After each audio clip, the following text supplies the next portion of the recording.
I appreciate you calling this committee. I want to start by something I'm going to do in every committee meeting until we get closure on it. Your point about too many acting positions in the VA is spot on. First among them is the Inspector General.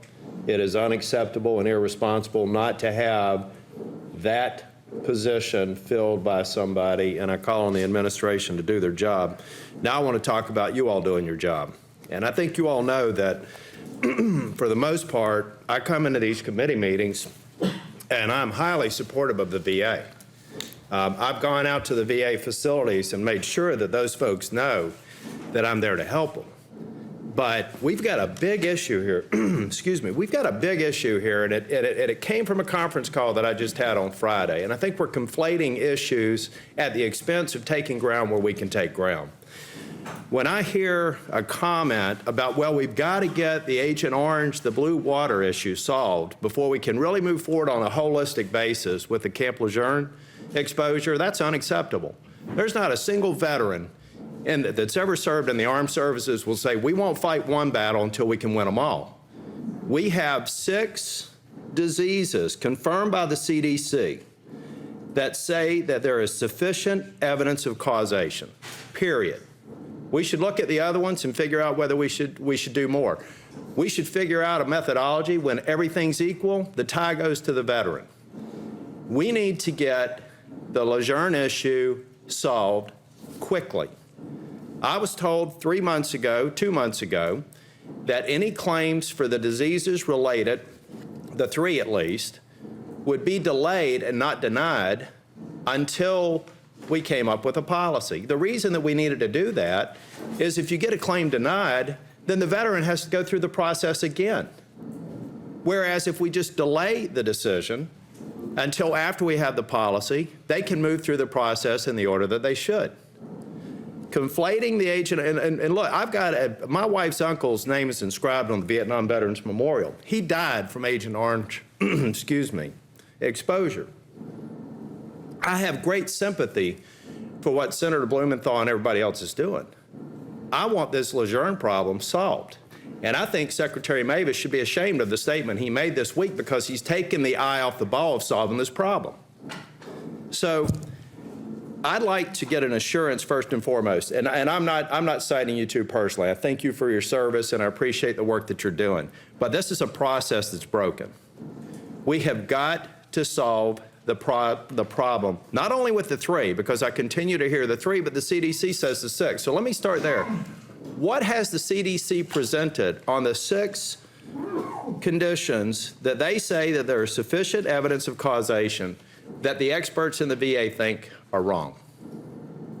I'll defer to Dr. Erickson about that. Senator Tillis, thank you for the question. I was fortunate to be a member of the VA team that has met with ATSDR professionals. We met the 19th of August, 22nd of September. We think will be the final meeting sometime prior to the 13th of October. Our ATSDR colleagues provided us with a 67-page document, which was very well received. It involved a tremendous amount of work summarizing, aggregating the body of information that's available, not just ATSDR studies, but all of the occupational environmental studies within the scientific literature.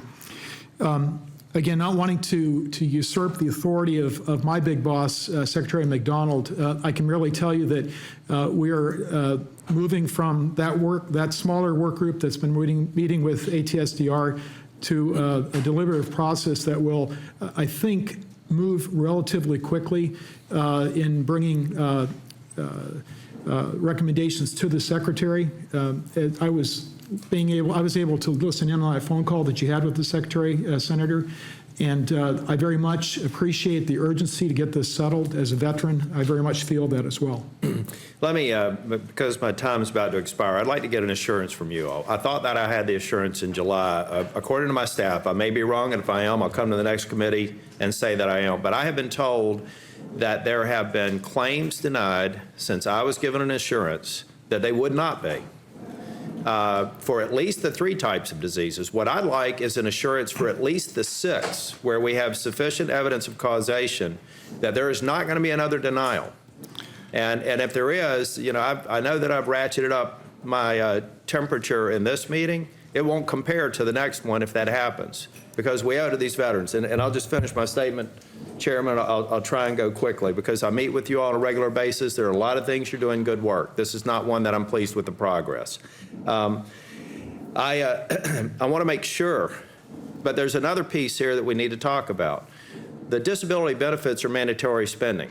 We'll spend whatever we have to when we find out we have an obligation. I've heard on a couple of occasions about the operational impact, and I get that. If we have to serve more veterans, we have to serve more veterans. Somebody's saying, well, we need to be careful because we don't want it up the backlog because that'll create bad optics. I don't care. If we need a backlog to be created because we have people who may have legitimate claims, create the backlog, and then we'll figure out how to fund the operation to draw down the backlog. But let's not have policy be driven by optics that politicians just need to deal with. And I'll be honest with you all, and I'll stand up for you all. If you start putting processes in place where we're serving more veterans and it requires more people, I'll be one of the first ones to do whatever I have to do to provide y'all with the resources to do it. Thank you, Mr. Chair.